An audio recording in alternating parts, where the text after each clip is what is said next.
This episode of Heavy Cardboard is brought to you by BoardGameTables.com. While none of us needs a gaming table, it sure would be great to have one as the centerpiece of your game days. Go check them out at BoardGameTables.com and take your gaming to the next level. Now, on to the show.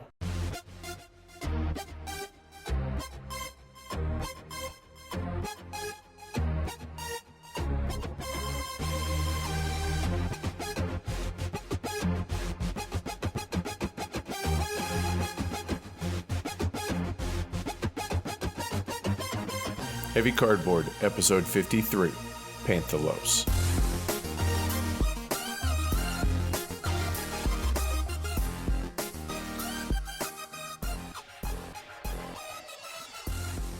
Coming to you from the Adams County Courthouse in Brighton, Colorado, welcome to Heavy Cardboard, where we talk medium and heavy strategy board games, war games, 18xx, and other related topics in the board gaming hobby.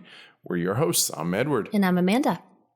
Woohoo, the basement's getting framed. Yay!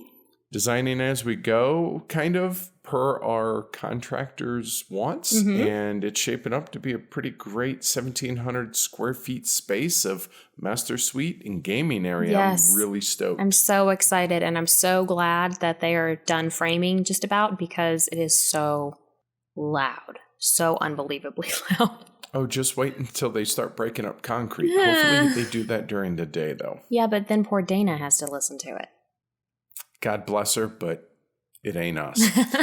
Moving on. So the Google Map is getting a lot of pins. So if you're interested, go add yours and try and see, maybe make some new gaming friends and find out where everybody is.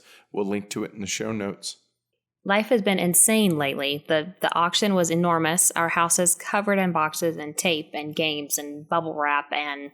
Less games now after an entire carload made it to the post office today. Just, I'm really questioning whether or not I want to do a massive auction like that again, or like a little, hey, here's 7 games. Yeah, that type thing. I think this one was too big.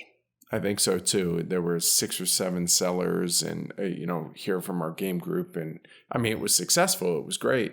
Got rid of a lot of games. A lot of people seemed happy, but man, that was a lot of work when you factor that in with the podcast, with getting ready to start con season for us, with the basement going on, and my whole name change drama and all of that. It's been a lot on our plate lately. Yes, we had to have a little side plate for other stuff. Right, seriously. So by the time this releases, we are on our way to West Texas Tabletop Convention, September 9th and 10th. So I guess that would be today and tomorrow as far as when this releases. Right. In San Angelo, Texas. If you're in the area, I actually think it's free to attend. They're going to have, it's just open gaming. There's role-playing games, cosplay, whatever. But there's going to be mostly board gaming. There's going to be a panel with other media folks that we're going to be on. Our good buddies from the board game group over on Facebook are going to be there, Mo, Brian, and Lyndon. And we're going to have some heavy cardboard loot there as well. But we're there to play games. So hopefully we meet some listeners. That'd be cool. Come up and say hi, definitely. I mean, you should, recognize the one, which is me, with hardly any hair anymore. And Edward with a shaved head and beard. So we should be pretty easily findable. I think so. Plus, it's a perfect warm-up convention for me.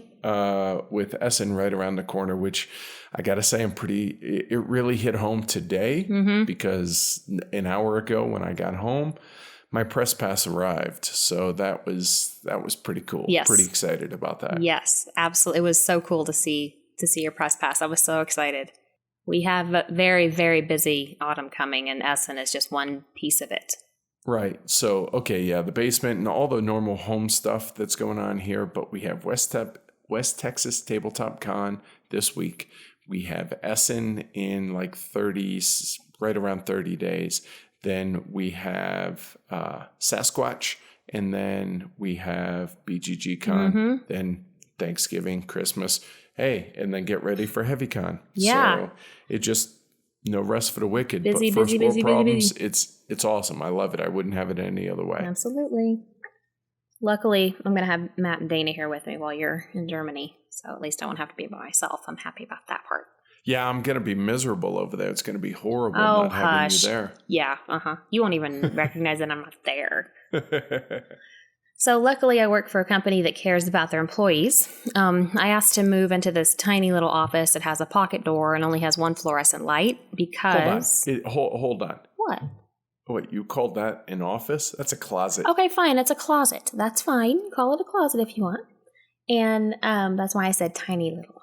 It does look cozy. It's very cozy in there. And I've discovered that one of my big migraine triggers is fluorescent lights. So since I'm in my little closet now, I spend about 99% of my day in there with the fluorescent overhead light off. And my manager bought me a little LED light that plugs into my computer. And so I have that going. And it's so nice. The base of the light like blends from one color to another, and it's really cool and pretty. So I get to look at that, and so I'm noticing a big difference in my headaches. So I'm very excited about that, and I just hope it keeps up, and I think it will, because if there's still a fluorescent light on the outside of the closet, so if I start to feel a headache coming on, I've taken to closing the door. I made a little sign that says, "I just need dark right now, knock if you need me." And I've noticed that once I close that, then I'm pretty much golden. So I'm so happy. And quality of life outside of work has improved because of that as well. Yep, so that's I don't fantastic. come home miserable. Yeah, I don't come home miserable because I have a headache. I just don't have one to begin with, which is amazing. Sweet. Whoop, whoop. A number of people have asked me about the whole passport/name change drama, so I'm going to give the Reader's Digest version. It's still probably going to be long because it's me, but here goes.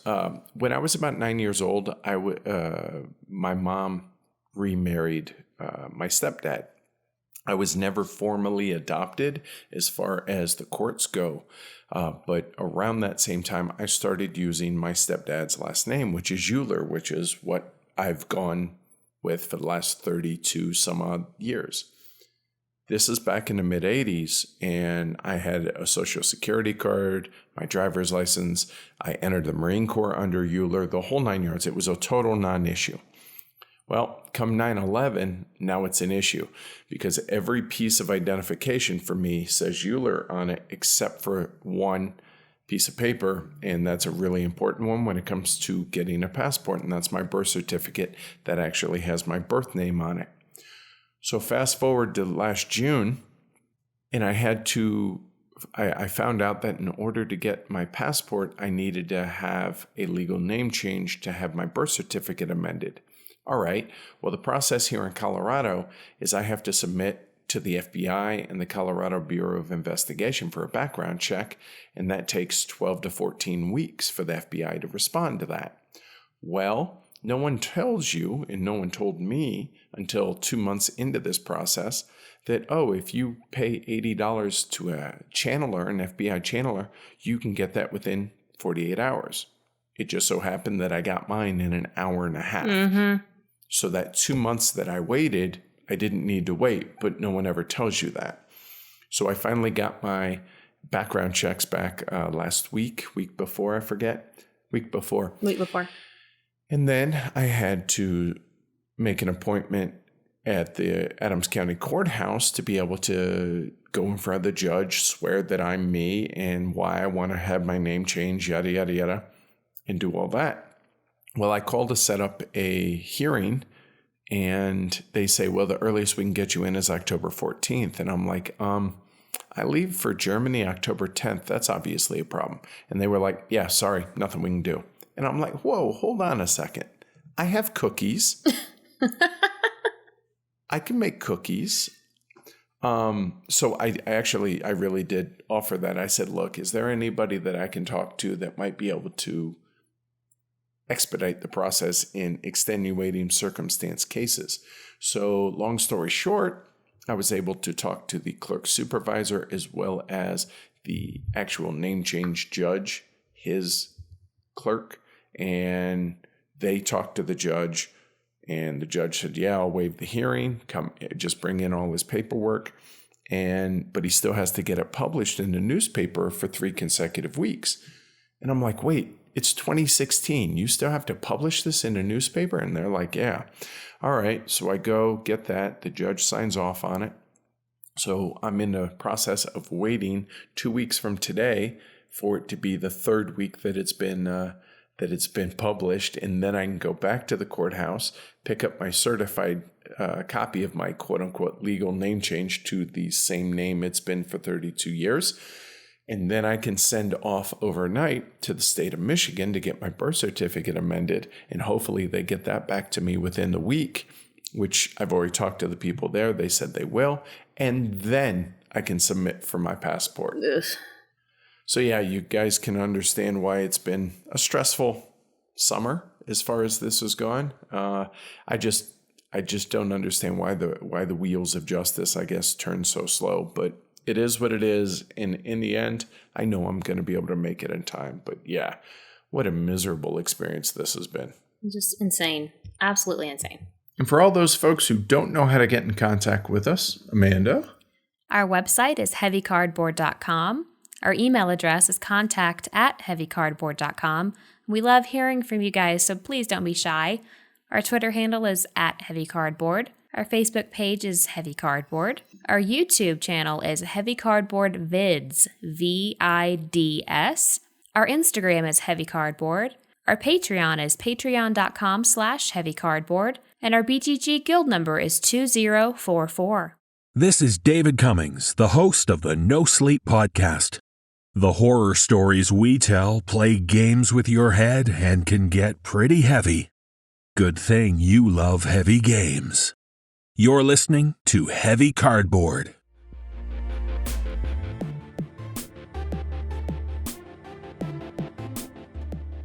a quick shout out to the Boards Alive fellas for the iTunes review. We much appreciate it. Thank you very much. And continuing to say thanks to our Patreon supporters.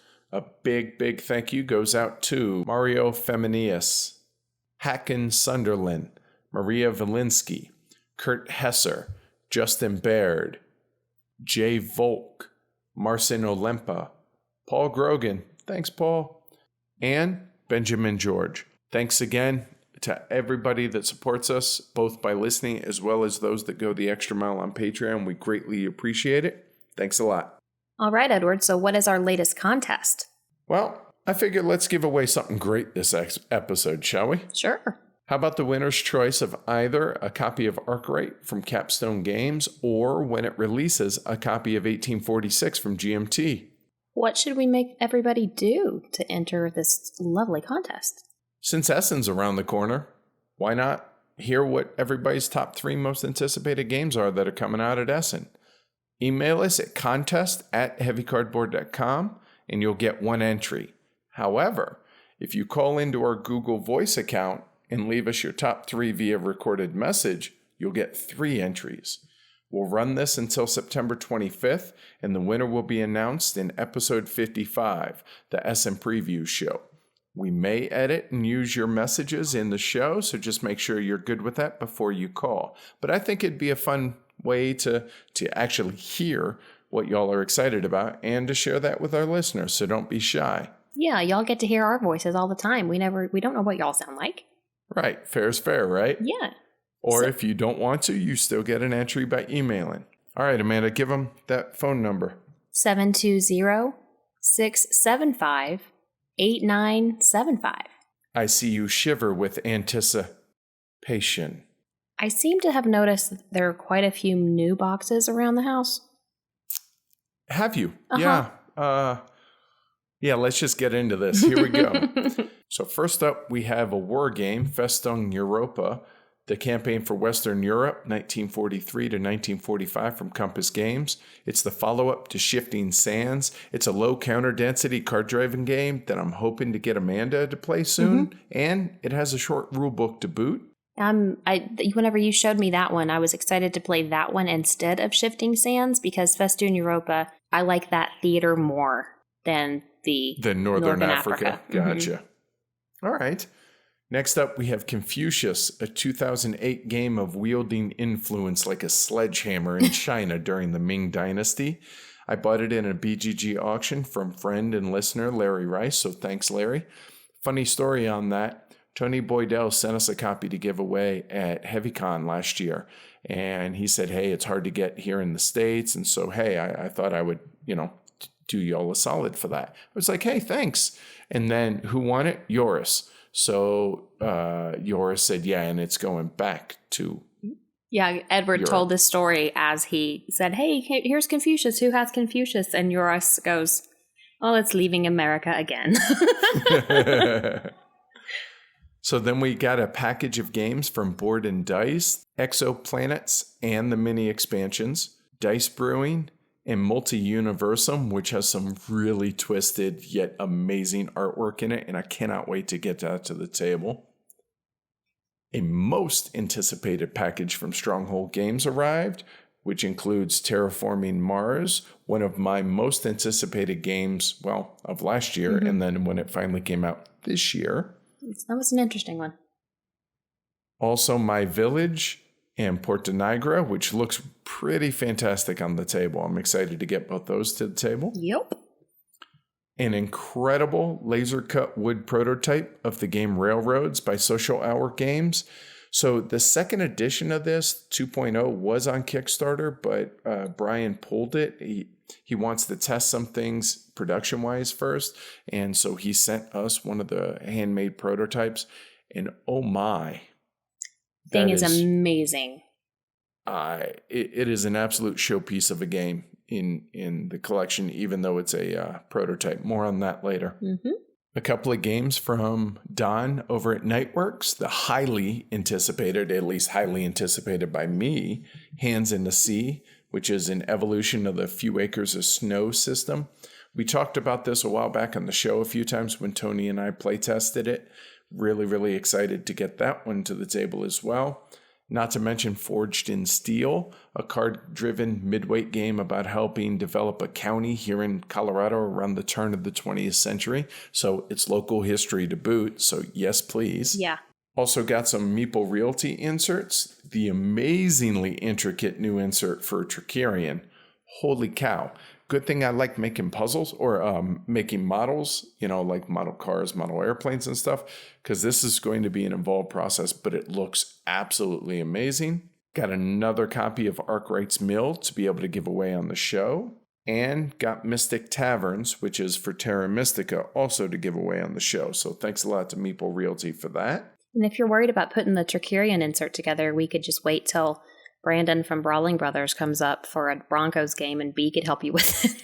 That's a good point. Yeah. Good point. Lastly, a most mysterious game appeared at our mailbox this past weekend. A game called Evren, Evren.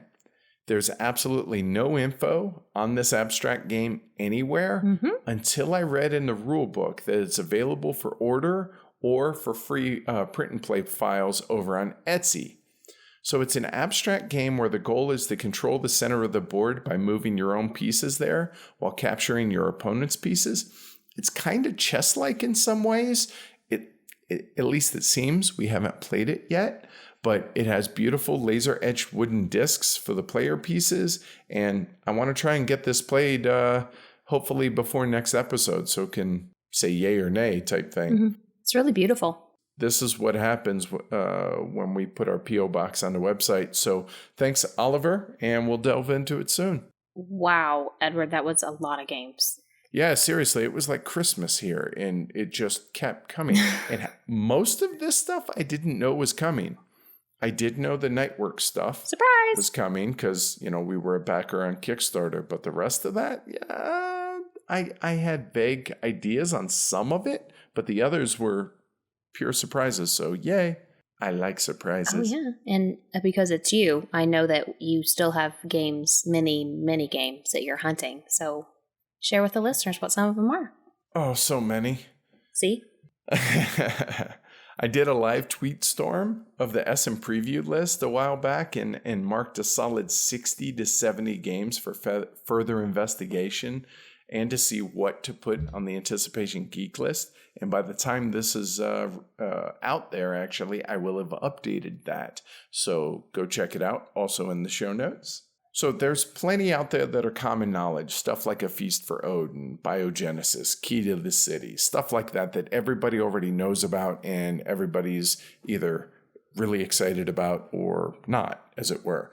But I wanted to mention a few more kind of obscure games that I'm looking forward to checking out. So there's a couple of 18xx games from Marflow Games, 1830 Netherlands, as well as 1881 Berlin, the second edition. Then there's, I'm just going to run these off real quick, The Colonists, Pixie Queen, Overseers, which has some amazing artwork, Docmus, Area 51 Top Secret, Phalanx with 2 X's. It's the same designer as today's feature, Panthalos. An abstract that only has 15 copies made by Cubico Games. It's called Fog of War. It has little hand-carved tanks, and it was cheap, so I'm one of those 15. There's going to be more on all these next month, as well as a whole bunch of others when we do our SM preview show with our buddies Jim and Eric from Punching Cardboard. We're going to do a cross-posted episode in which we hope you all enjoy, so keep an ear out for that.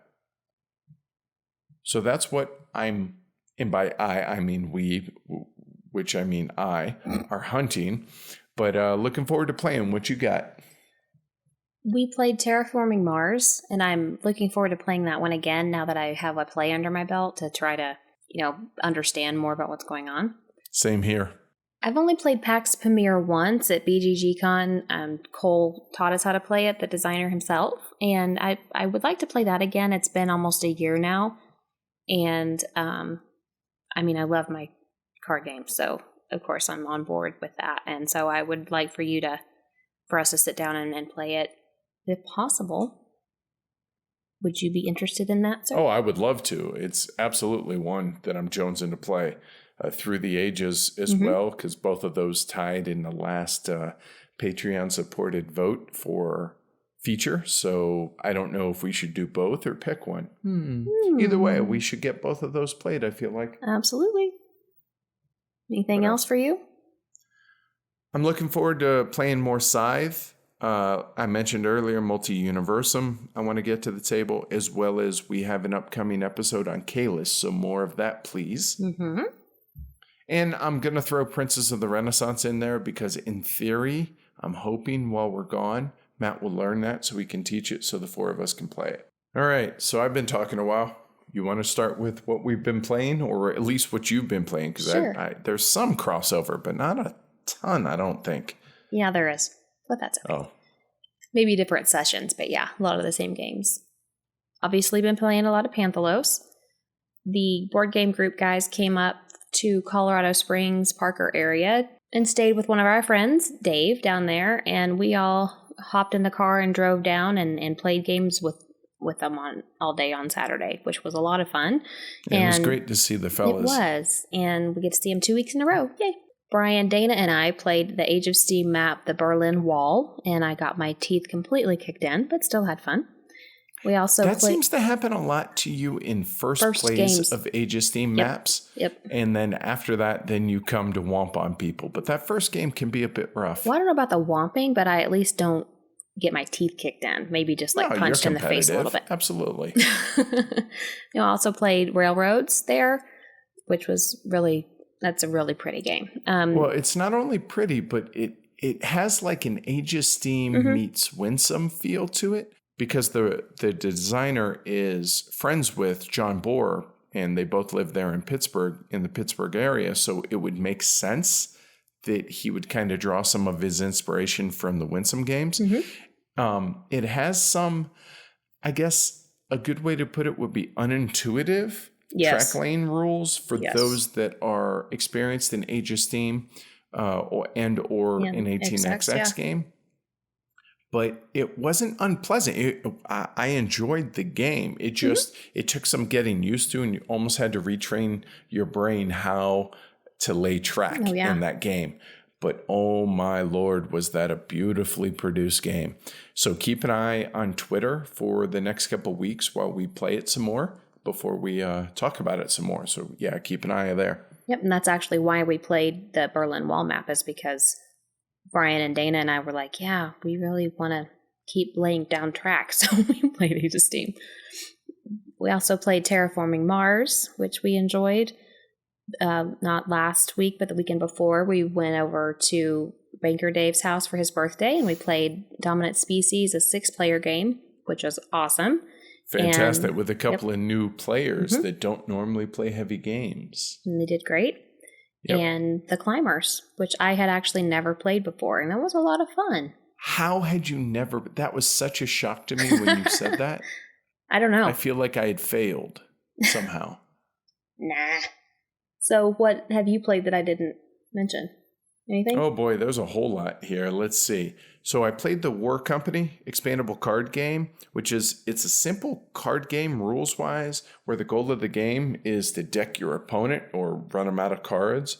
It has really beautiful artwork, and it's a fun game to play. Brandon sent us a couple of the decks, and Matt and I have been playing it, and then Dan and I played it.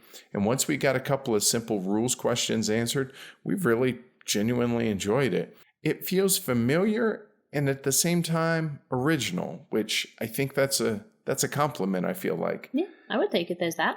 And I gotta say, as someone who doesn't vibe on space themes too much, artwork's pretty amazing, and I enjoy it. So I think it's still over on Kickstarter. So if that sounds interesting, take a look. War Company or Warco dot expandable card game. We played some more Crisis and really enjoyed our play of that with it on the hard difficulty. And oh my, does that make it hard? Yeah. We've played Aton, which we'll talk about more in a little bit. I played some 2 and 3 player Arboretum. Played a 3-player St. Petersburg. We busted out Millennium Blades, which it just continues to be just such a fun game. And it's the only game that I've played in memory that truly amps up my heart rate. Like it gets me, it gets the blood pumping, which is crazy to me to think that a board game, and that's a non-dexterity game, does that. But it definitely does. Yeah, it's so much fun. And I apparently completely missed the last time that we talked about what we had played and this time. So all of these games that he's talking about, I'm like, oh yeah. Oops. Well, with the board game group guys, I busted out a play of In the Shadow of the Emperor.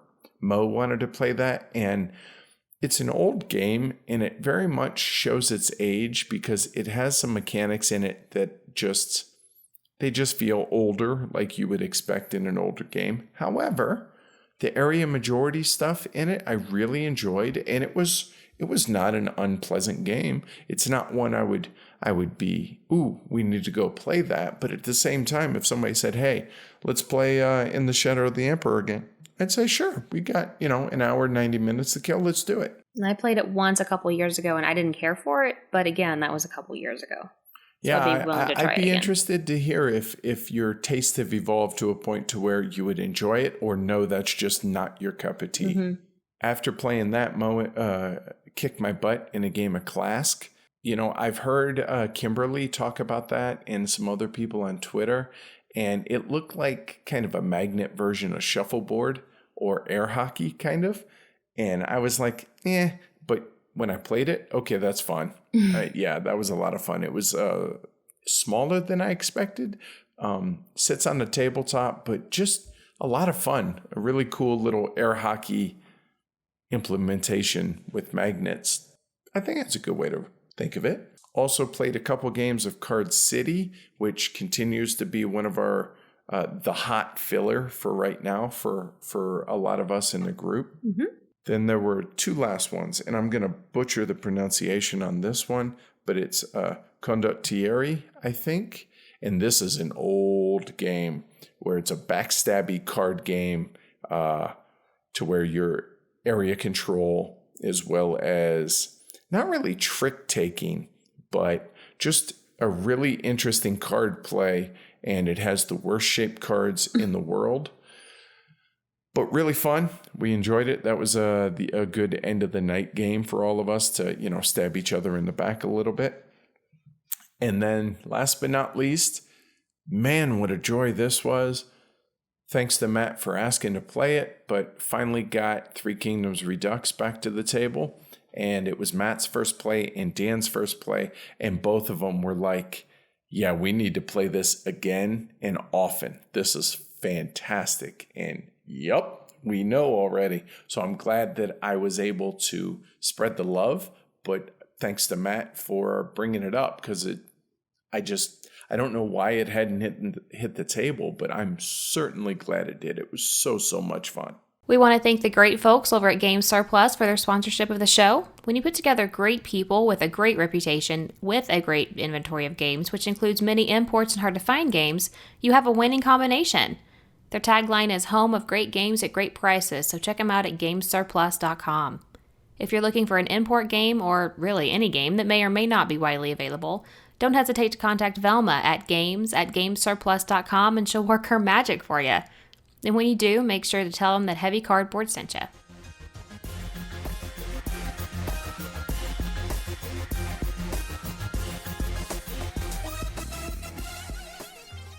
Edward, I don't know how to say this. Is it Aton or Aton? Aton? I think so. It's ancient Egyptian and nobody speaks this anymore. Right. So it's either Aton or Aton. It's Aton. Designed and published 2005 by Thorsten Gimler and Queen Games. It's 2 players only and plays in about 30 minutes. So we're going to go with Aton or Aton. I'll probably interchange them, so just roll with it. Aton's a tactical 2-player abstract area control game where players have equal forces that are vying to occupy the same space. It's a tug-of-war that's played over a variable amount of rounds, where each player plays cards to each of their own 4 cartouches. And man, that's a fun word to say, cartouche. Yes. In order to place or remove discs into strategic locations onto the 4 temples on the board. When enough discs are removed from the board by the players, a scoring round is triggered and each temple is evaluated. Points are awarded based on each individual temple's scoring conditions, but all are won by area control in each of the 4 temples, as well as bonus scoring on certain spaces within the temples. This cycle of playing cards and placing and removing discs is repeated round after round until one player either hits 40 points and wins, or one of the 2 instant win conditions is met. Those are filling a temple entirely with their own discs, or filling all the yellow or green spaces of all the temples with their own discs. Players accomplish these things by secretly playing 1 card from their own identical deck of cards, whose values range from 1 to 4, into each of the 4 cartouches. There it is again, cartouche. Once both players have laid down their 4 cards, they're simultaneously revealed and each cartouche is then evaluated. It's very easy and quick to pick up and learn, but there's plenty of subtleties to discover with repeated play. Mm-hmm. There's multiple paths to victory. 40 points is the typical way to win the game, but other ways are viable enough to keep each player on their toes. We've seen each victory condition win, or at least on the cusp of winning. Players can bluff and feint, even though everything's in plain sight. Make it look like they're going for control of one temple when they're really trying to fill in all the yellow or green spaces in all the temples, or just fill a temple entirely. It's surprising how easily you can get caught up in your own strategy and lose sight of your opponent's plans, even though it's right in front of you.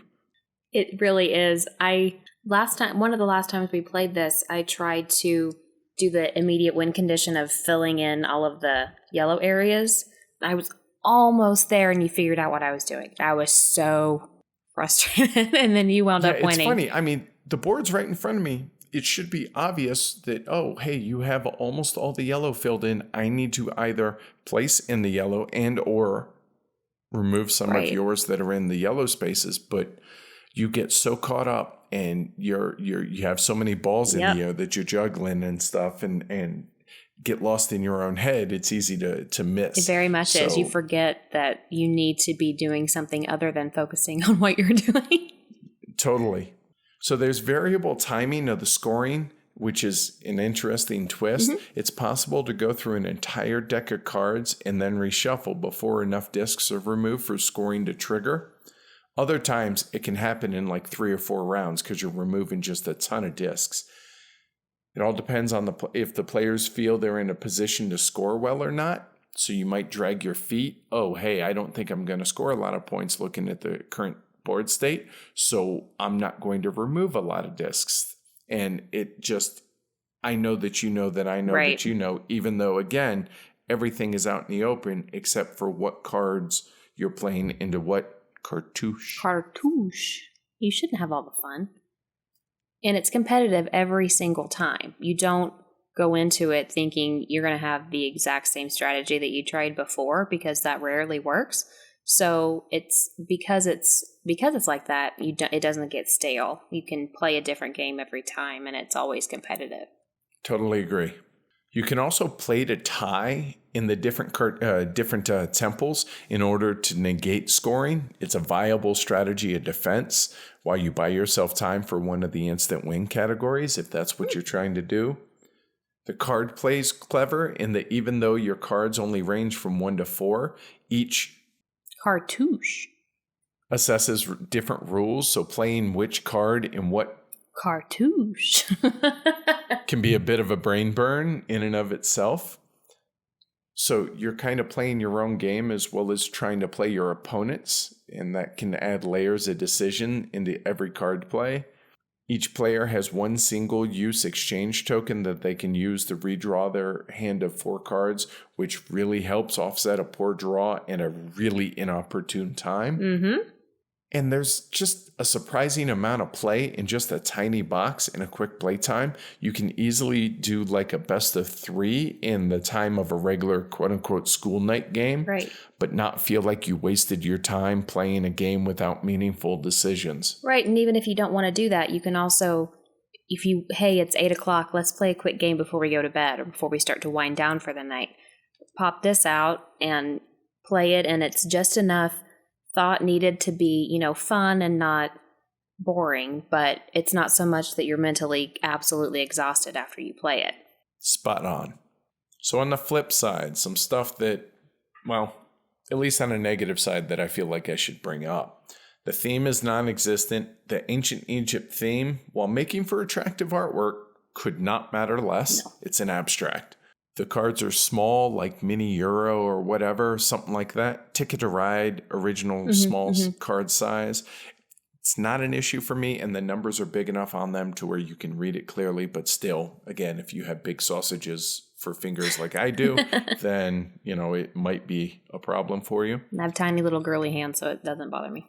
Not all of the scoring is spelled out on the board. The 4 temple scoring is, but the bonuses for the most black spaces as well as the bonus scoring spaces isn't called out, and it's easy to overlook the removal of discs post-scoring each time. I mean, honestly, I'm nitpicking because once you've played this game once, you know how that works.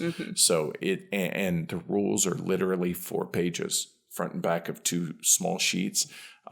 So it's easy enough to reference, but it's not called out on the board. Lastly, even though it's a small box, it could have been smaller. There's a giant insert, so the box is something like, 4 to 6 inches thick. 4 to 5 inches, I'd say. There's no reason. And it's just the size of a super like 2 thick paperback books back to back, and it could have been the size of an Arboretum box or something very small. But it is what it is. It's still a very small footprint. And again, I'm nitpicking.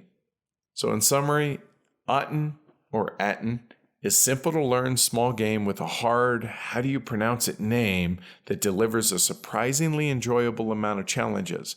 A clever abstract area control game in Euro clothing. For the 15 or so bucks that the game's going to cost you, I can absolutely recommend it.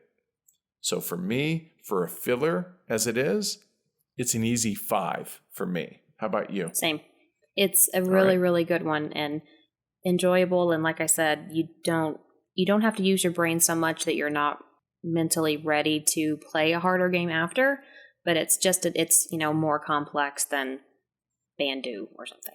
But it also it could go super meta once you get used to your opponent. And so it can be that super hard brain burn if you choose it to be. If you choose it to be. But if you don't, then it's not.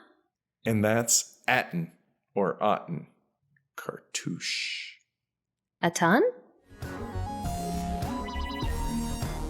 So while we're on this whole abstract kick, why don't you kick it over into the Middle East? All right, let's talk some Tigris and Euphrates. It was designed by Rainer Knizia and been published by multiple places, but most recently by Fantasy Flight. Plays 2 to 4 players and plays in about 90 minutes. Tigris and Euphrates is a very abstract civilization game. Players use leaders to be able to place tiles. Tiles are resources, and you can cause catastrophes with tiles. You receive points from tile placement. There are 4 different colors of tiles and 4 different colors of points. Your end score is determined by the lowest number of points. Whatever color you have the least of, that is your score. The last time I played, my winning score was 8. That gives you any indication. Each turn consists of 2 actions. With those 2 actions, you can do any of the following, or you can double up on one. Place a leader, which must be next to a temple. Place a tile in one of the 4 colors onto the board. Place a catastrophe tile on the board, or discard your tiles and draw new ones. There is 1 river in the game on the board, and only water tiles, which are blue, can be placed there, nothing else. When you play the tiles, you receive points in that color. Each kingdom is separate from the other until it is joined by a tile, and once that happens, a war begins. A war is resolved as such. When the joining tile is placed, a marker is placed on top of that tile to divide the 2 kingdoms. The aggressor then determines what color they want to fight with, and that is resolved. The player with the most tiles of that color, along with a leader in that same color, is the victor. The loser must remove all lost tiles and leader from the game board. The victor takes that many points in that same color. If the kingdom is still connected, then the aggressor selects the next color they want to fight in, and so on. The player with the most points in the color they have the least of wins. So all information is hidden, the scores, the tiles remaining, and I like that because it helps with a piece, because if you don't know immediately what everyone has left, it's easier to just play your game. You don't have to worry about what the other person has and try to figure out if that's really what you want to do, because they might do this and you can do that, and it's just easier to just play your game. Totally agree. A lot of times I'm of the mind that, hey, once public information, always public information, but that also so encourages AP, and there's enough of that in this game without that it would be, at least in my opinion, unplayable otherwise. Yeah. But again, that mine's only after 1 play, so take that with a grain of salt. But yes, for what it's worth, I completely agree with you. The only version of this I've played is the Fantasy Flight release. Played it with Mark and PC, and it was Mark's copy. And it has really cool molded bits for the leaders and for the monuments. And the Mayfair edition, which is the one we have, has wooden bits. I don't know which I would like better, but the FFG ones were fine enough. There's interesting decisions to be made the entire length of the game, and I didn't feel like it overstayed its welcome at all. Not at all, and it's very easy to get going in the game. It's quite simple to learn, but it's very hard to master it. Yep, simple rules overhead, just every decision just sucks in a good way. The rules themselves, they're not terribly hard, but the why you would want to do things can be really hard. I really enjoy the Knizia scoring of whatever you have the least of is your score. It forces you to diversify. It's really similar to the scoring of another game that I really, really enjoy, but has a darker theme, but maybe not terribly darker. Yeah, it is. Who am I kidding? Colonialism.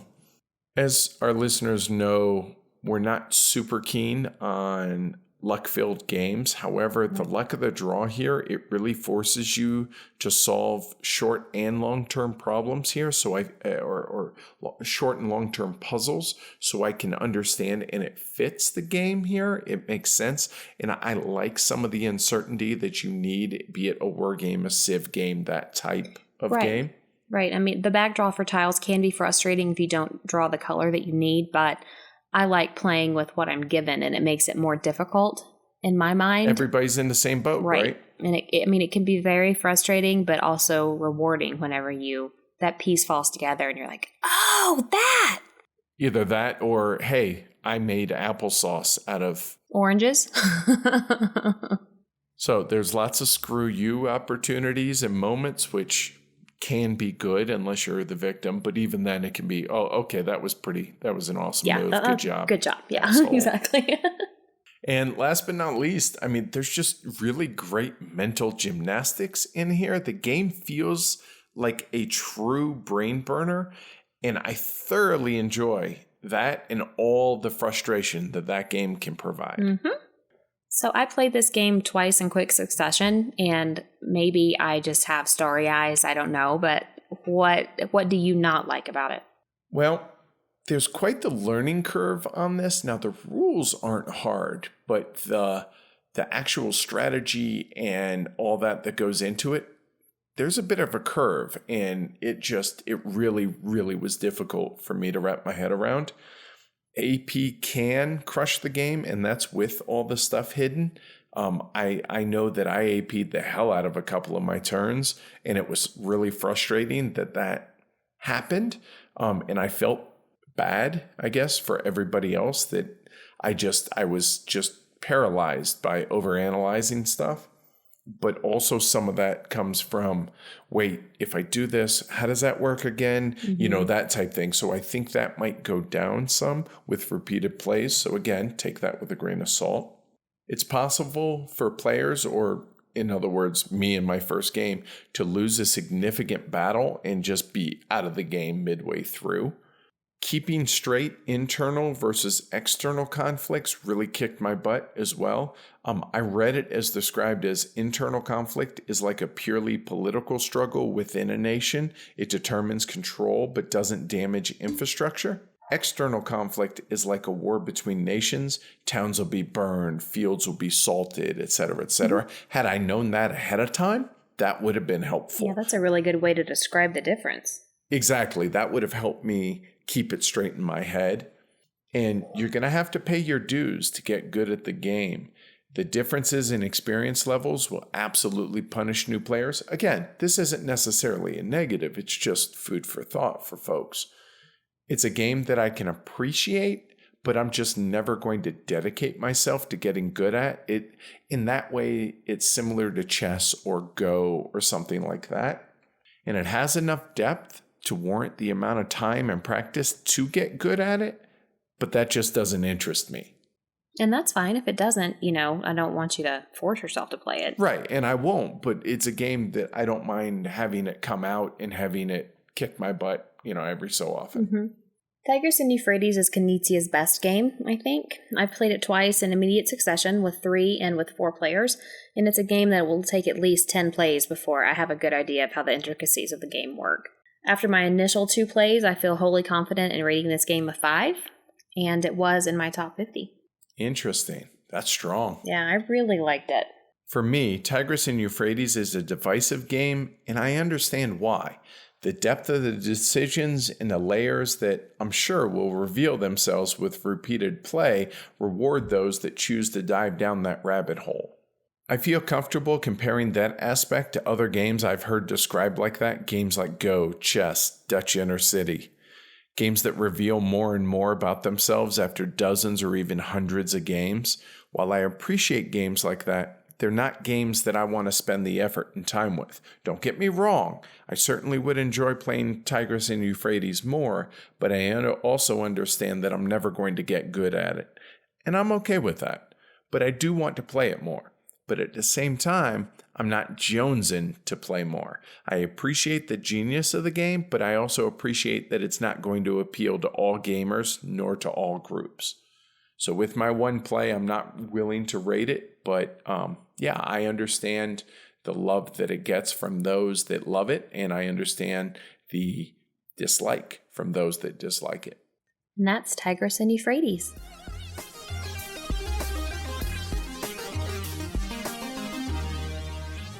This episode of Heavy Cardboard is brought to you with support from Meeple Realty. We recently put together the Arkwright insert, and it is absolutely fantastic. It makes setup and teardown so much easier, and everything fits perfectly into the box. No half-open box here. All of their inserts are very well made and add to gameplay of each game. Whether it's individual dice towers for Castles of Burgundy or literally the only way possible to store Caverna without the box exploding, Meeple Realty is plainly awesome. Check them out at meeplerealty.com today. And when you buy one of their great inserts, tell them Heavy Cardboard sent you in the notes area at checkout.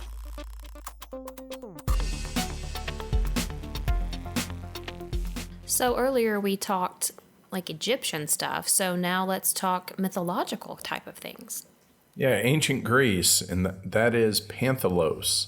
Published in 2014, designed by Bernd Eisenstein, artist Matthias Katrian, published by Iron Games, which I believe is Bernd Eisenstein's own company. It plays 2 to 5, plays in 60 to 90 minutes, depending on player count. As far as availability and cost goes, you're looking at about $45 to $50 at your friendly online game store, or about, $30 or so in the aftermarket. What's going on in the game? So Panthalos is an action selection or worker placement game with a fair bit of direct confrontation that isn't seen too often in typical Euro-style worker placement games. Players use dice as workers to designate the worker's level, which, as they get promoted or demoted, allow for either better benefits, earlier benefits, and potentially greater victory points at the end of the game. Workers once used on a given turn must rest for a turn with some exceptions and are not available for use in the following round. Also, with the game being set in ancient Greece, mythology, as you mentioned, comes into play in the form of titans that either fight for or against the players respectively. Avoiding these confrontations is a sure way to ensure that you'll lose, so therefore it's all but required to fight some in this game. After 8 rounds at most, players will add up the level of their workers, ship any goods that they haven't shipped overseas for added victory points, and the winner's whoever has the most points. Long live the Titans. How does scalability go with the game?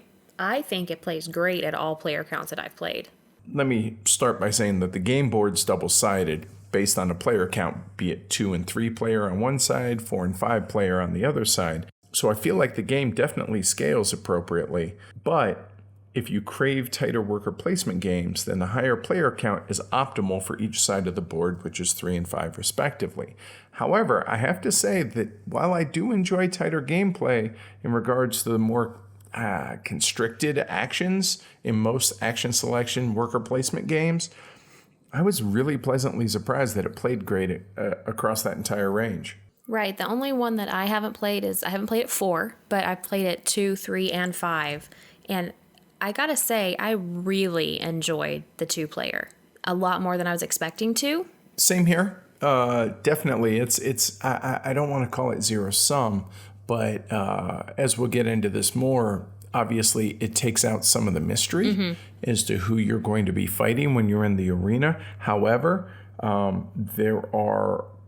it also introduces other elements into the game that aren't as prevalent in the multiplayer game as they are in the 2-player game, which I think is a huge boon to the game. Oh yeah, it scales very, very well to all the way to 5. It's great. All right, so let's talk about the cardboard. So components, graphic design, artwork, etc. As far as the components go, I think it's solid, typical, cardboard punch-outs and wooden components. Unspectacular, but that's not damning with faint praise. It just means that it's standard and not substandard. Exactly. You know what I mean? Just normal. Yep. Has standard wooden opaque dice, but the dice are never rolled, so the lightness, the lack of weight in the dice doesn't bother me. And the graphic design is pretty good when it comes to understanding what things printed on the board are and what your steps are. Yeah, it's really good as far as assisting you, helping the players play the game. It's clear, and equally as important, it's consistent symbology in what the different actions do and the available actions locations for the workers. The game's completely language independent. However, there are a couple of instances that could have been better. Like what? The available worker placement locations are marked with a die face showing what level of worker is needed for a given location. That's great. However, there are 2 locations that are unlimited that's not really clear. Also, each round uses a pictured die face to convey information, but those are not available worker placement locations. So it's simple to clarify, but it could have been completely eliminated if they just used some sort of regular numbers as opposed to carrying on the die theme to the non-worker placement locations. Again, minor criticism, but one that should be pointed out. So that's number one. The second part, in my opinion, is that there are 4 different elements, earth, wind, fire, and water, that identify the different type of Titan and Titan reinforcement discs, tiles, or locations, respectively. The choices for earth and fire were solid. Those are crystal clear. It's obvious what these two are. However, air and water graphic design choices were poor at best. If you study them, you can see what they were going for. Like if you had seen this like on a monitor and blown up, you'd be like, oh, obviously that looks like the water from the Brita filter. But when it's, a small little 1 inch across, 1.5 inch, whatever disc, and the picture is just a portion of that, I feel like they're just too similar and it's unclear at a glance until you get used to the game. Just a poor choice in general that really doesn't assist in playing the game, which makes it a graphic design fail, in my opinion. Yeah, I feel the same way. Yeah. I feel like that, like you said, I feel like it was probably looked just fine on a gigantic screen when it was being designed, but once you scrunch it down to a tiny little circle, it's really hard to tell the difference between water and air. Right. And the fact that it's air and the fact that it's water doesn't really matter as long as, this matches that. Right. But it still could have been clearer. You could have gone with the traditional, hey, it's a cloud blowing wind, and the little curly cues of wind. But whatever, I don't want to harp on it too much. Moving on to artwork. So let me preface that artwork is subjective, but I am not a fan of it at all. The chosen artwork for the Titans is just unappealing in every fashion, just completely. Whoever chose the artwork for the box cover did a really big disservice to the game in general. It doesn't represent the game, and they chose the weakest part of the artwork to highlight on the box cover. And I'm like, come on, man, that's just... I genuinely believe that this is contributing to the obscurity of the game due to the poor artwork choices, I think. I completely agree, because if you look at that box cover, there is absolutely zero way that you would think that game was inside that box. There is no way. It doesn't correlate. I mean, yes, there are Titans in the game, but that's not the feature or, the main aspect of the game. And it just really big disservice. However, some of the top-down scenes on the game board are interesting and some are, humorous. It doesn't detract when you're focusing from the game, so well done there. There's a dude in the bath that's swimming. You can see his belly. He's floating on his back. Overall, I would give the artwork a below-average grade as a whole. It doesn't detract from my enjoyment of the game, but those that artwork is a big deal to, be aware of that. How about you? I think it's horrible. But again, I can see past that and I can see the game that's inside it. I'm not going to be paying attention to what the Titans look like. It could literally be stick figures. If it's a good game, great. But I'm still going to be like, wow, this is really bad art. Fair point. And all right, so we're going to add in a couple of things into this review that we haven't normally done in the past that a couple of people have mentioned. So hopefully people find use of that. The first of those is box size. So it's a non-standard box size, but I think it's non-standard in a good way. It's about 12.5 inches square, but the good news is it's thin. It's only 2 inches thick. So even though it's, not your traditional Feld or Uwe Rosenberg game box size, it's really thin, so it takes up less room thickness-wise on the shelf. All right, moving on to the rulebook clarity and quality. The rulebook's in numerous languages, and it's actually really short. It's laid out well, and it's fairly clear. One thing tripped us up the first game, and that was how the arena combat works. Quick check on BGG, and it was cleared up. So overall, it's decent. I wouldn't call it good, but I wouldn't call it poor. It's fine. I think it lays out what you need to be able to play the game without referencing too much, which it could, like I said, it could be improved to where you don't have to reference at all. But I think there's always going to be some of that in some respect, especially once you get into the medium and heavy games that we play. Right.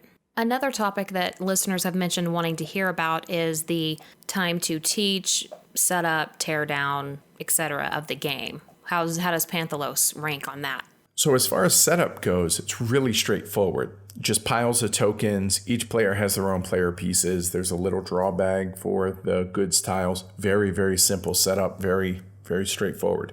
As far as teardown goes, there's no insert in the box, but a handful of baggies is all you need to store the game, and cleanup is just a matter of sorting the player pieces into their own baggies and individual groups of tokens.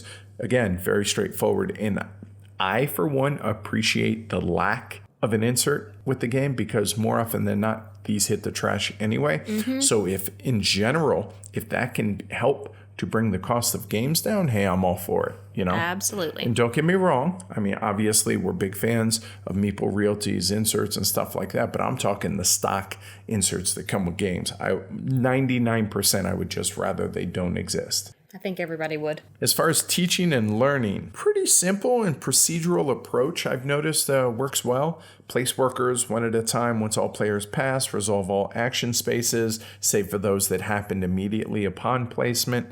Explain each action selection space and what it does.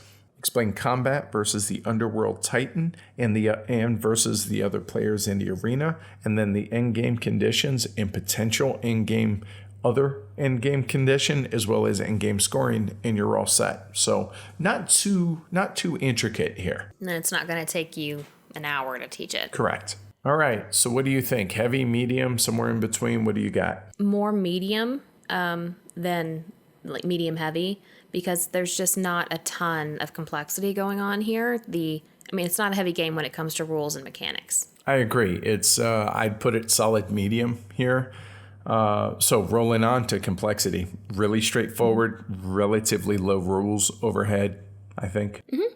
Yeah, absolutely. Once you get it down, it's not that hard to remember what everything means. Correct. As opposed to something like we talked about previously with Tigris and Euphrates, keeping things straight. This is much more straightforward. Yep. So as far as planning goes, what do you think? There's some stuff here. I feel like that you have to make sure that you have plenty of Titans to be able to fight both the Underworld Titan as well as your other players. You always need to make sure that if you have really high value Titans, that you have enough of your colored discs in order to save them from dying after combat. To retain them, yes, absolutely.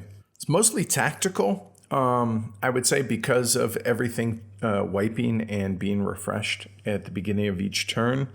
However, there is some long-term planning, I would agree. Shipping heavy strategy versus combat in the arena focus, which way you're going to go. Loading up in the crypt or not also requires looking forward down the road a bit. So yeah, there's definitely some planning here, but it's more tactical than it is long-term strategy, I think. What I've learned in playing the game and doing the shipping is that if you have multiples of one type of good that you're going to sell, it's better to make sure that you only really have one at a time, because you have to ship your entire stack whenever you ship. So if you're going for a shipping heavy-ish strategy to get those bigger in-game points, it's better to only ship, one thing of oil or whatever instead of 4 or 5. Right. Okay, yeah. So after you ship it, then you can start hoarding them. But it's better to ship the first one as quick as you can so that you can get that for in-game scoring. With the caveat that depending on how the game ends, that may never take place. So you could be spinning your tires. Exactly, but you just hope it does. Right. Or help make it happen. Right. So as far as luck and random factors, there's a fair bit here as far as randomness. So each round, there's random seeding for shipping tiles, for the Mercator, for anyone that was used, goods, titans, reinforcement tiles, and artisans. All of those get refreshed every round, so that's something to be aware of. As well as beginning of each round, you discover the element and strength of the Titan from the Underworld that everyone is going to have to face. It's the same for everybody, though. So you can plan accordingly or choose to ignore it altogether. So while there is a fair bit of randomness in that respect, as well as randomness in your Titan draws and any bonus goods or bonus reinforcement tiles you may get, there is total randomness in that. Everything else you at least see at the beginning of the round, and you can start to plan out your one round here or possibly one further round subsequent to be able to go forward. But there is a fair bit of randomness in that respect. There is, but again, like you said, you can plan ahead for it. You don't find out what the Underworld Titan is right before you have to fight it. You have a whole round to try to prepare for it. Unless somebody takes the Mercator, which can change that, but we'll get into that more in a little bit. Yes. And as far as getting it length, a couple of rounds to get the mechanics easy enough. However, the valuing of actions, though, requires a couple of games, which is, I see that very much as a strength to this game. Oh, yeah. All right. So what makes this game enjoyable, if it does? Like you were talking about earlier with the luck and random factors about like what titans you draw, as long as you're able to obtain reinforcements that work with what you need it to work for, because the reinforcements can change the type of element that the titan is. So like say you're going to need to fight an earth element and all the titans that you have are only water. As long as you can get that earth reinforcement, then you're good. And I like that the reinforcements can change what element you're fighting with, like I said. So I feel like I think that makes it enjoyable because it's able to mitigate any of that luck that there might be. To piggyback on that, I also like that you can just completely ignore it. Screw it. I'm not going to fight him. You win. Titan. Right. Okay, here you go. And all you have to do is put a disc in the crypt, which doesn't hurt you other than you lose one of your 12 discs unless the crypt fills up between all the players, depending on player count, how many discs. I think it ranges from 8 to 20, depending on 2 to 5 players. So as long as that doesn't fill up, then it doesn't hurt you in the least. And I love that flexibility that the game gives you. And it also is player dependent as far as whether or not that stuff triggers and whether or not the game ends prematurely. And I love that is in players' control. There's lots of dynamic play.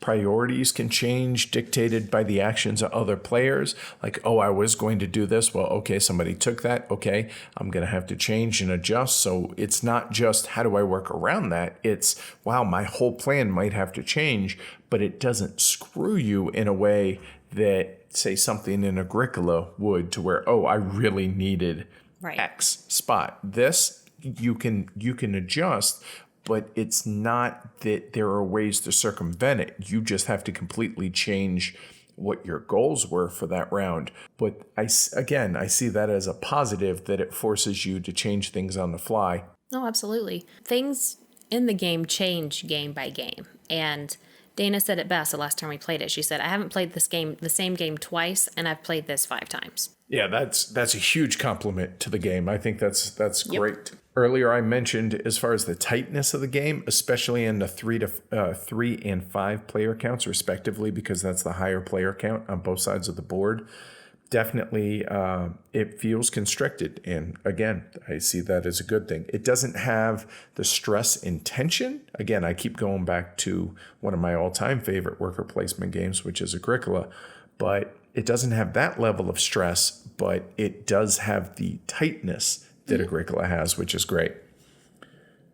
So one of my favorite, I guess, mechanisms, mechanics, whatever, for this game is the fact that spent workers are lost for the following round. Leaders are the exception. Everybody has a leader. And again, it's dependent on player count. So you'll have anywhere between 3 and 5, I think it is, workers, i.e. dice. And if you spend them on most actions, there are a couple in which you get your worker back immediately. But if you spend them, they go out and actually work for you, do what you need them to do. They go on a siesta. They go to the Thermopylae to go rest at the bath for their turn. So you have to not only plan out what you're doing this turn, but you also have to adjust or not or plan in general. Oh, I'm only going to have my leader and 1 worker this turn because I used 2 workers this turn and a leader. Or maybe you just use your leader this turn and you have a whole mob of workers for next turn because you have all this awesome stuff you're going to do the following turn. This also encourages players to promote their workers to leaders. They're almost like sub-leaders in a sense that they come back to you every turn, but it requires an action, requires a couple of workers, requires more stuff, as well as there's an action to be able to get more workers, which is obviously fairly popular. It's a worker placement game, right? But yeah, I really love that mechanism in the game. Another mechanism I like about it is that whenever you're fighting in the arena, the crypt can give you more points whenever you fight in there, but you have to put your disc in like you were talking about earlier. And if you have a lot of discs in there and somebody else thinks that you might be winning, they can just start piling those in there. So you can kind of force the end of the game to come, and every disc that you have in there, if that's how the game ends, is 3 points minus from your score. And if you have 5-6 discs in there, you're looking that adds up. Especially when you're talking a winning score is, I don't know, somewhere in the neighborhood of around 80, give or take a little bit. You're losing 15, 18 points because you were careless. Yeah. Oops. Yep. Yeah, I also like that you can choose, as I mentioned earlier, to completely just take it for the team, so to speak, and just not fight the Titan from the underworld that comes out every turn. Okay, that's fine, but it requires you to throw a disc in, which early on, that's no big deal. But as that crypt gets fuller and fuller of yours and other players' discs, you start stressing about, oh, wait, I'm going to fight in the arena now. Okay, I won. Cool, I get points. So your baseline is you get 4 points off the top. Cool. However, like you said, Amanda, if you want to put a disc in the crypt, you can have 8 points. But however, it's one step closer to triggering the end of the game prematurely, as well as the negative points that comes from the crypt if that's full. So yeah, I think I love that tension and that huge just ramp up in tension as the game gets further and further along and that crypt starts filling up more and more. I think that's really, really clever. Just in a lot of fun. I really enjoy that kind of stress in the game. The mind game of arena fighting and who to fight and where the leaders are and what titans each other have that are face up and what ones you know that you have that nobody else knows, and it's just that's really fun. It is, especially in the 2-player game. So I guess I didn't explain this in the overview. So real briefly, when someone goes to fight in the arena, wherever everyone else's leaders are, you can fight anybody at the table you want, but you can only fight those players once. So there's no dogpiling on. You can't, you have no titans. Everybody, right. Dogpile. No, can't do that. You can only be a victim once. But wherever your leader is as the defense, there's an element for each of the worker placement spaces. And that's what type of titans are qualified to fight in the arena. And so that whole meta game of, do I put my leader out early? And then, it's a fire space. So, okay, that makes people think, I have a lot of fire titans. Maybe not. Maybe I do. Maybe I don't. Or you could flip it on its head and stall and try and put your leader out very, very late, if not last, and try and be like, okay, everyone else is going here. You ignore the man behind the curtain. I'm just going to be over here. Just ignore me type thing. And again, in the 2-player game, this becomes highly, highly contested as far as whose leader is out first, where they are in the whole 9 yards, more so than in the larger player counts, because simply put, you have more targets. Yeah. And then the 2-player, you really have to watch where you put your leader. You have to, and you have to try to stall as long as possible so that you might be able to build up with what you think that you're going to need, but your opponent can't. And more thought on the arena, if players are going there, that may force you as the opponent potentially to hold back titans and or reinforcements in case you get selected to fight as the defender. This can potentially cause you to hold back from fighting the underworld titan, causing you to lose victory points, which most of the underworld titans provide, but not all. as well as potentially more points at the end of the game if the crypt fills up because you had to put a disc there. So you not only lost the, say, 2, 3, 4, 5 points that you would have gotten from fighting the Underworld Titan, but then potentially you lose 3 more if the crypt triggers.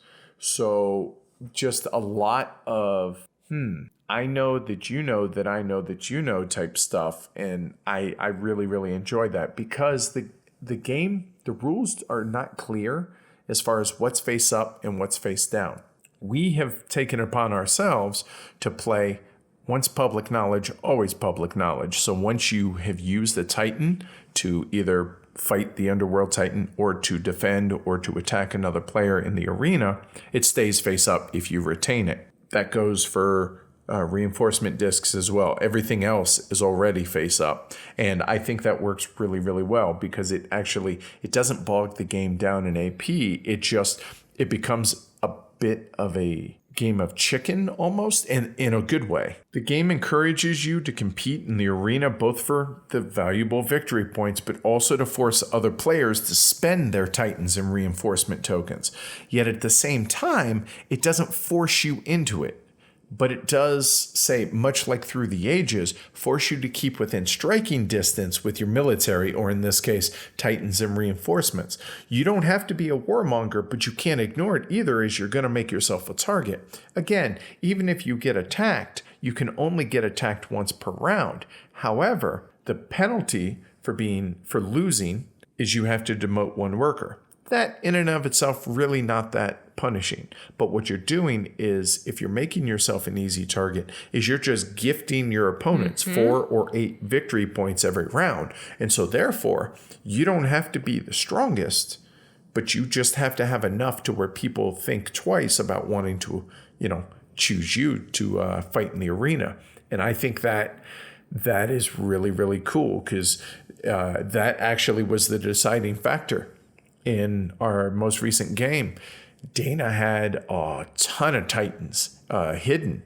And I was like, if 2 of those are the type, I think it was Earth or Fire, I'm going to lose the battle and I'm going to give her points. And this is the last round. And I'm like, I just can't afford it. So even though I went to the arena and I got a Titan for free, as you do, I chose not to fight because I just couldn't take the risk of her winning and getting the points, even as the defender. And come to find out, she didn't have any that would have defended. And I ended up losing by 3 points. So those 4 points obviously was the crux of the game, but I didn't know and I didn't want to risk it. And it's a whole risk reward thing. And I enjoy that in this game. Now, I wouldn't necessarily in other games, but for what this game is, I think it's fantastic. Another great aspect is that the final round has meaningful and non-obvious decisions. I mentioned earlier the whole agonizing decisions around the arena. The 4 or 8 points are critical, but discs in the crypt can hurt more than they benefit. The last few rounds become harder and harder, and it's completely player dependent and group dependent as far as this mix of group of players, they fight a lot in the arena. This one didn't. And whether or not you can be super aggressive putting discs in the crypt, but again, it's that whole risk reward. Potentially it comes back to bite you in the butt. Evaluating the action value, not in money or points or anything, but in the agency is tough, both in your first game, but also in subsequent games. I think it was Brian that said, yeah, it's really hard to value these things when it's your first game. And I said it's hard to value game to game for the simple fact that everyone's strategies change from game to game. Shipping, arena, or a mix, or a little bit of everything, focus, more on the Mercator and the Artisans, the different directions that you can go, it totally changes. And so you're having to evaluate what's important this round and this game that might not have been in previous rounds or in a previous game. And again, a strength of the game, Absolutely. I think. It changes round to round, game to game. It really does. Yep. And the first player doesn't change unless players actively select the action that changes it. So that could be seen either as a positive or, hey, if you guys don't mind me going first, I don't mind staying it, that's fine. However, the game doesn't punish you for quote unquote wasting an action, taking the first player. However, the game doesn't punish you for, quote unquote wasting an action for taking it. However, you do have to use that worker for this turn, but the positive is you get that worker back next round instead of having to lose it for a round. So it encourages just fighting for that first player. So on the flip side, I do feel like that standard, hey, I'm the new first player and everybody, it's just clockwise around the table. I feel like that's a bit archaic as a game design choice. And even though it's fairly standard, I'm noticing that I definitely enjoy a much more dynamic player order to where it's not always around the table. It's just, hey, you took the first player marker, you move up to first in actions, and everybody else just slides back. So yeah, I like that too. Yeah, that's a good point. I hadn't thought about it. Whoever was first player, they're now just second. It's not maybe they go from first to fifth just because somebody else chose that action. I guess I'm harping on Panthalos in that respect for this, but this could go for a huge number of games out there because this is the standard, and I feel like that's a bit lazy at this point. So I would like to see that addressed in subsequent designs in general. But yeah, I'll get off my soapbox. Sorry about that. Went on a tangent. So all right, stuff we don't like. The Mercator.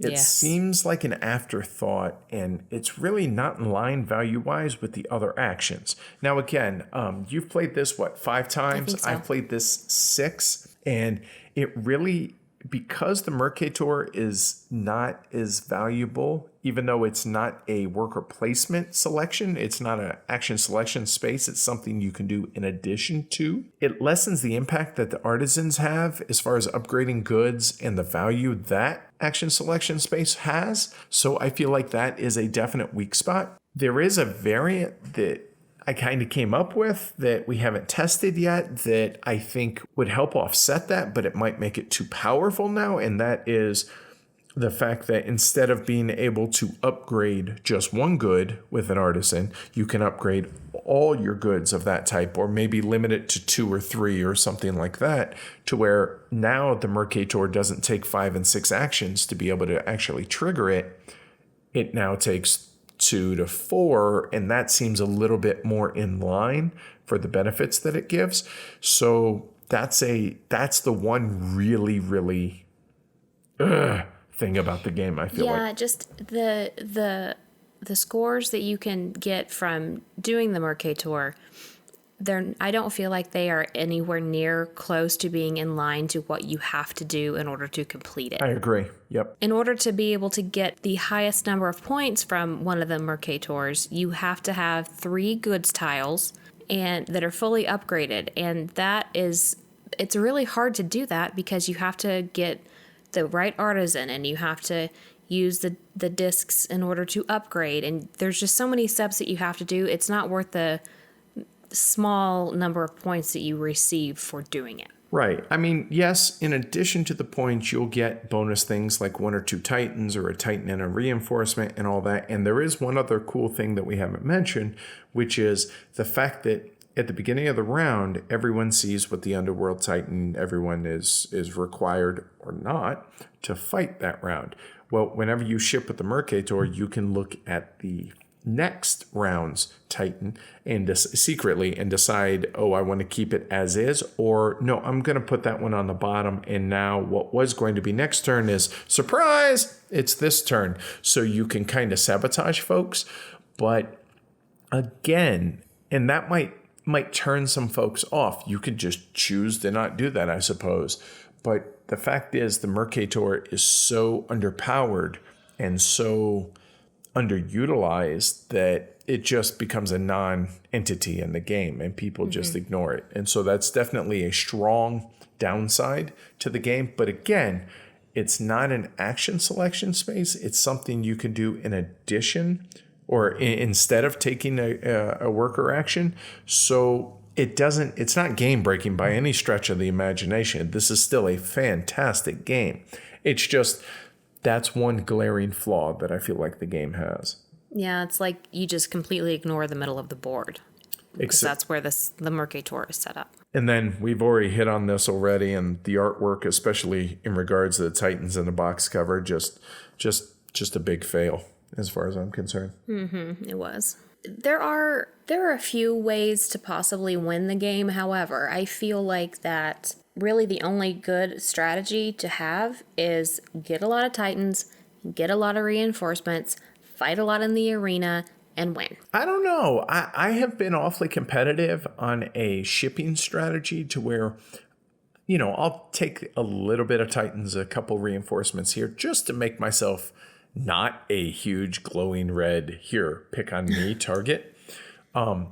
So with that said, I think shipping is completely viable, and I do think a mixed strategy also works. I don't know that I do think that a heavy arena fighting, hey, I'm just going to pound it in the arena here and just fight and fight and fight and fight every round, also a viable strategy. So I think I would disagree that it's go fight in the arena and you win, the end. I think if you neglect other aspects. Yeah, but I feel like that anytime that I've played that I didn't focus on gathering a bunch of Titans and fighting a lot in the arena, I had absolutely zero chance of even rounding the corner to go over 70 points. Oh, you just played poorly then. That's not a game problem. That's an Amanda problem. You know what? I'm going to come over there. All kidding aside, though, I do think that there are multiple different strategies that you can employ. I don't feel like any one is necessarily better than the others, except you can't completely negate fighting in the arena. You absolutely have to do some of that. It's just too many points that you can't make up in other spots. But on that note, you don't have to only do that. You can diversify, is what I'm trying to say. And I think that's a totally good thing. And it is important to diversify because we've had games where two people were really, really big into fighting and one person was really into shipping as well, and they're the ones that won. Yep. You have to have that to, at least a little bit of it, to push yourself over the edge. Agreed. So in summary, Panthalos is one of those rough edge gems that I absolutely love finding. I mean, it's one that I'd heard about from Essen a couple of years ago that just, as soon as I heard about it, I heard nothing about it after that. And I actively seek games like this, and I'm so happy that I did. This has become one of the favorites with our game group, and it's got enough confrontation that it scratches that itch, but it's not so much that it feels like it's just all there is in this game. And it really is a unique beast, no pun intended in that respect. And it's just a game that I really, really enjoy. A very, very pleasant surprise here for me. Yeah, absolutely. The land of Panthalos is full of fire, wind, water, and earth. Huge, otherworldly titans fill the earth, which you can bend to your will and make them fight for you. Reinforcements will change the element that they were born under, but will do whatever they can to help you fight. Panthalos is an under-the-radar game. It was a poor decision to use what they did for the box art, and it hurt the game in the long run. However, luckily, I am married to a smart man that can look past terrible art and see engaging, great gameplay underneath. So, if you're just listening to the show for the first time, we rate on a 1 to 6 scale. 1, it's not me, it's you. Burn it with fire and damn you if you were to pass this game on to anyone else. A 2, it's not you, it's me. Just not our cup of tea. Accept it and move on. 3, we feel the game, it's a little below average, but there may be some redeeming features or mechanics, but overall just meh. Now a 4, now we're talking above average. Mechanically or in gameplay, there's something good going on, and this is the point at which we consider owning a copy. A 5 is terrific, dare I say great game. Strongly like the game and almost assuredly will own it. And a 6, now you're talking a Hall of Fame game potential for us. No brainer, we will absolutely 100% own this game.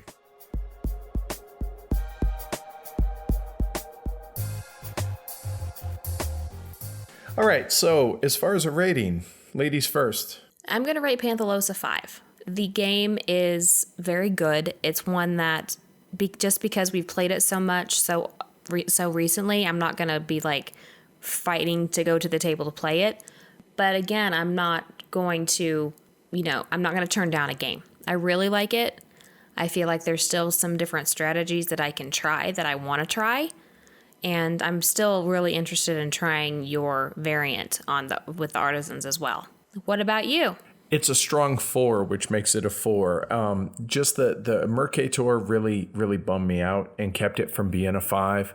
I think if we try this variant and it works, then hey, great, it's a 5. But again, I don't feel like players should have to be required to fix parts of the game on their own. That said, it's a game that I thoroughly enjoy, am not going to be getting rid of, and I'm really excited that it's in our collection. And it's one that, even though I have 6 plays of it, I'm still, yeah, let's play that some more. I'm on board. And that's Panthalos.